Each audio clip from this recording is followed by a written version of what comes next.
Okay, this recording it's about explanation of HDA, which is a housing development agency, and the component of HDA, and also the purposes of HDA. Okay, what is HDA? HDA is stand for the Housing Development Agency, which is a national public development agency. It is established by an Act of Parliament, which is Act 23 of 2008. HDA promotes sustainable communities by making well-located land and building available for the development of housing and human settlements. As an organ of state, the HDA is accountable through its board to the Minister of Human Settlements. Okay, it is also an act to provide the control and licensing of the business of housing development, which is in Peninsular Malaysia. It's also the protection of the interest of purchasers and for matters connected therewith. In very simple term, it is an act that plays a major role in keeping buyer interest safe. Okay, HDA established in 1966. This act has been updated several times to keep it in sync with the existing challenges of home buyers. Apart from the protection for residential title house buyers, this act also provide protection to the certain commercial title new project, for example, service apartment or SOHO. It is also instrumental in empowering property buyers and compelling the developers to stick to the provision of the contract, especially in the case of residential accommodation need to comply with HDA. All disputes in this regard are heard at the Home Buyer Tribunal that was established under this act. Okay, we're going to the components of HDA. Okay, there are 6 of components HDA, which is the first one is pre-consolidation, which is in this element we need to collation of information from technical agencies. After that, we need to find the detail about water, electric, telecommunication, and land status. Okay, for the second one is consideration for development, which is for submission to OSC for proposed development.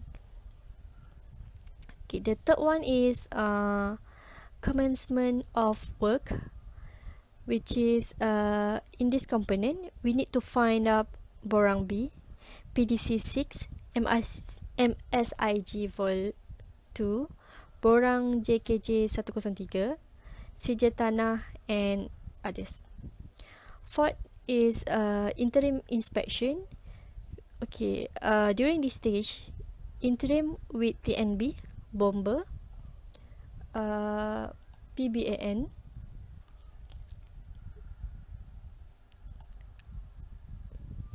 ILWK, DOSH from JKR or PBT. For number 5 is final inspection, which is in this stage we need to confirm or finalize final inspection, which is TNB and PBT or JKR. It is a communication connection request, and final inspection 2, which is JPBM, DOSHAPP. For the last component is deposit CCC. In this case, we need to deposit CCC to LA, developer, and LAM. Okay, for the purposes of HDA, okay, there are a few purpose of HDA.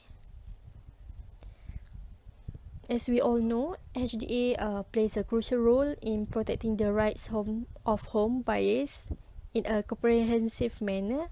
So the first one, purpose of HDA is to protecting the purchaser's interest, which is a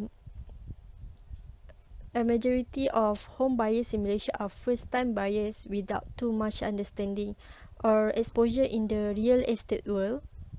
As a result, the bargaining power that they exercise is way limited compared to the developers who are mostly veterans operating for years.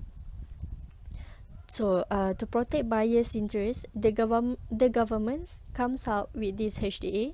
So this means the buyer who has probably gathered their life saving to invest in a house stand a far better chance to get a fair deal under this act. For second one is prescribed sale and purchase agreements. Okay, this is one of the biggest advantages of HDA. So many times buyers are not really thorough with either the procedure or the intricate details of the SPA, which is sale and purchase agreement.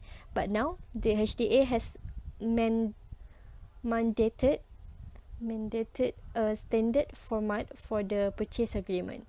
So this means the buyers will be able to grasp the intricacies a lot better and be on top of the standard procedures in play. Third is ensure transparency and accountability. So for starters, it brings in a certain degree of transparency to the whole deal. The details of the purchase agreement are stated in clear terms without any room for misinterpretation. So from the building materials to the spec, layout and date of completion, everything is mentioned in clear terms in the sale and purchase agreement. Okay, fourth is buyers are protected by the law.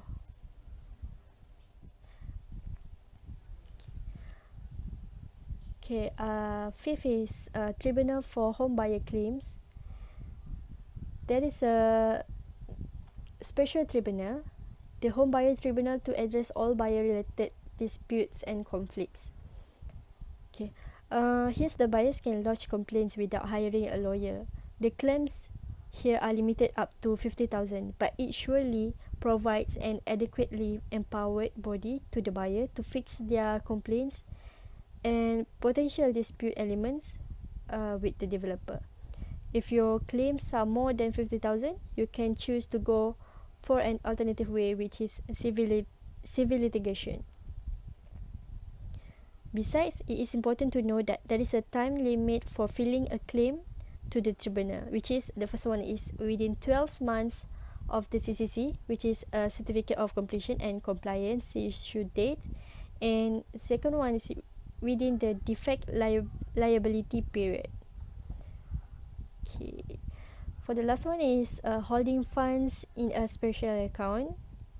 So for this point, this is another interesting provision under the Housing Development Act.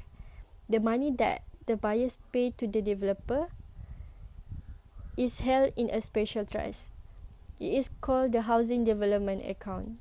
This money cannot be withdrawn easily apart from some special clauses. That means there is significantly better protection of user rights under this account. Okay, so that's all for explanation of HDA. For the what is HDA, what is components of HDA, and the purposes of HDA. Thank you.